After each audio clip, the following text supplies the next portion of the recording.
Assalamualaikum warahmatullahi wabarakatuh. Bersama saya dengan Pak Abdul Rasid. Hari ini kita akan belajar tentang materi beriman kepada kitab-kitab Allah. Baik, iman secara bahasa berarti pengakuan al-iqrar yang melahirkan sikap menerima al-qabul dan tunduk al-izyan. Sedangkan secara istilah, iman berarti membenarkan dengan hati, mengikrarkan dengan lisan, dan membuktikan dengan perbuatan.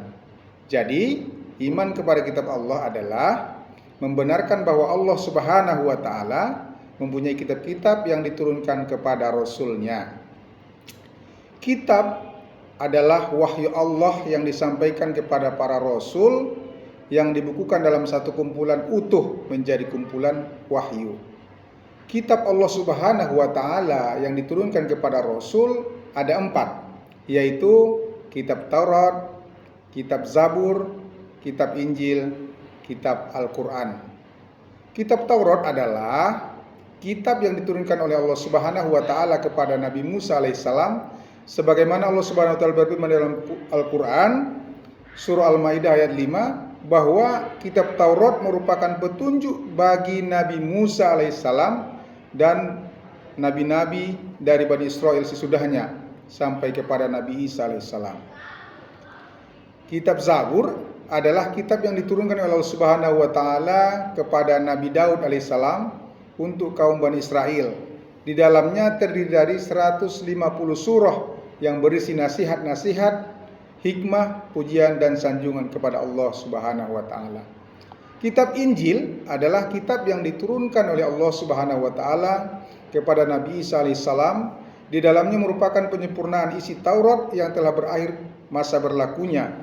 Selain itu juga untuk membenarkan kitab Taurat yang mengandung nilai-nilai yang dapat menyelamatkan umatnya dari kesesatan dalam akidah dan amal perbuatan. Kemudian kitab Injil ini juga berisi petunjuk dan pengajaran baru. Salah satunya adalah ajaran yang memberitahukan bahwa akan muncul seorang nabi yang mempunyai sifat-sifat mulia, syariatnya lebih sempurna dan bersifat universal menyeluruh, tidak terbatas oleh waktu dan tempat. Dia adalah nabi penutup dan rasul terakhir, yaitu Nabi Muhammad sallallahu alaihi wasallam. Kitab Al-Quran merupakan wahyu Allah yang diturunkan kepada Nabi Muhammad sallallahu alaihi wasallam, dan Al-Quran merupakan wahyu Allah terakhir yang membawa kebenaran, mencakup isi dan membenarkan kitab sebelumnya. Selain kitab suci yang diturunkan Allah Subhanahu wa Ta'ala kepada Rasul-Rasulnya, ada juga yang disebut dengan suhuf. Suhuf adalah wahyu Allah yang disampaikan kepada para Rasul, tapi masih berbentuk lembaran-lembaran yang terpisah. Nabi yang menerima adalah Nabi Musa alaihissalam dan Nabi Ibrahim alaihissalam. Lembaran-lembaran ini sudah hilang dan tidak diketahui isinya. Namun sebagian isi suhuf-suhuf itu ada yang diberitakan di dalam Al-Quran dan hadis. Misalnya ajaran suhuf Nabi Musa dan Nabi Ibrahim alaihissalam yang terdapat di dalam surah An-Najm ayat 53 sampai 41 berikut ini. Seseorang yang berdosa tidak akan memikul dosa orang lain. Manusia hanya memperoleh apa yang telah diusahakannya. Perbuatan manusia kelak akan diperlihatkan kepadanya. Perbuatan manusia akan diberi balasan kepadanya dengan balasan yang paling sempurna. Menjadi generasi pecinta Al-Quran adalah kewajiban kita sebagai generasi penerus Muslim.